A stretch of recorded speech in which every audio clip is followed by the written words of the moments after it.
ஆண்டவராக இயேசு கிறிஸ்துவினை நாம் மையப்படுவதாக இந்த நாளில் உங்கள் யாவரையும் பார்ப்பதில் மிகுந்த சந்தோஷம். Why the word of God is much important. நிறைய காரியத்தை பார்த்தோம்.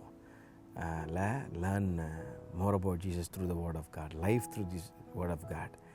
Defeat the battles. அப்புறம் win Goliath. பல காரியத்தை ஆண்டவர் பார்க்கிறது. எப்படி யங்மேன் பியூராக இருக்கிறான். இன்றைக்கி ஒரு காரியத்தை பார்க்க போகிறோம். வார்டுன்றீங்களே, இது வார்டு வந்து ஏன் அவ்வளோ இம்பார்ட்டண்ட்டு? நிறைய இருக்குது இதில் படிக்க. தொடர்ச்சியாக அந்த வசனத்தை குறித்து வாசிக்க எவ்வளோ ஆசையாக இருக்குல்ல. ஆண்டவரே, இந்த கடைசி நாட்களில் எங்களுக்கு உங்களை குறித்து இன்னும் அறிந்து கொள்ள, நாட் ஜஸ்ட் ஒரு சீரியஸ் ஒரு கேமரா முன்னாடி பேசுகிறதா இருக்கட்டும், சும்மா உட்காந்து கேட்டு போகிறது, கமெண்ட் போகிறது இல்லை.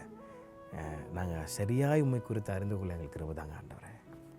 ஆண்டவர் நிச்சயம் உதவி செய்வார். பாருங்கள், ஏசாயா தீர்க்கதரிசி புஸ்தகம் 40ஆம் அதிகாரம் 8ஆம் வசனம். ஏசாயா சாப்டர் 40:8 புல் உலர்ந்து பூ உதிரும், நமது தேவனுடைய வசனமோ என்றென்றைக்கும் நிற்கும் என்பதை சொல் என்று உரைத்தார்.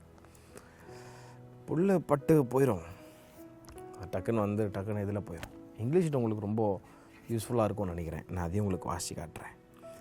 The grass withers, the flower fades, but the word of God will stand forever. ஆண்டோடைய வசனம் என்றைக்கும் நிற்குங்க.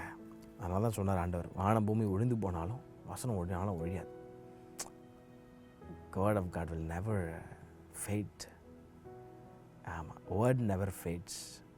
சொந்தக்காரன் சொன்னது மறந்து போயிடும், எல்லாரும் ஒரு நாள் விட்டு விலகிடுவாங்க. ஆனால் உங்களுக்கு கொடுத்த வாக்குத்தத்தங்கள், உங்களை கரம் பிடிச்சு அழைத்தவர், உங்களுக்குன்னு சொன்ன ஸ்பெசிஃபிக்காக சொன்ன வார்த்தைகளை, அது உலகமே அழிஞ்சாலும் அந்த வார்த்தை அழியாதுன்னு சொல்கிறார். அதுதான் மேட்ரு. அப்போ அந்த வேர்டுக்கு அவ்வளோ வல்லம் இருக்குது இல்லை? இன்றைக்கி ஆண்டவர் உங்களை பார்த்து சொல்கிறாரு, எல்லாம் புல் போனாலும் பூ உலர்ந்து போனாலும் பரவாயில்ல, நான் உனக்கும் சொன்ன வார்த்தை நிலைத்திருக்கும், நீ அதை விசுவாசி. உனக்குன்னு சொன்னதை நான் நிறைவேற்றுவேன், அதை விசுவாசி. ஆண்டோடைய வார்த்தையை நம்பு. மற்ற என்னென்னத்தையோ நம்பிட்டு இருக்கிற, முதல்ல வார்த்தையை நம்பு. ஆண்டவனுக்கு அற்புதம் செய்வார்.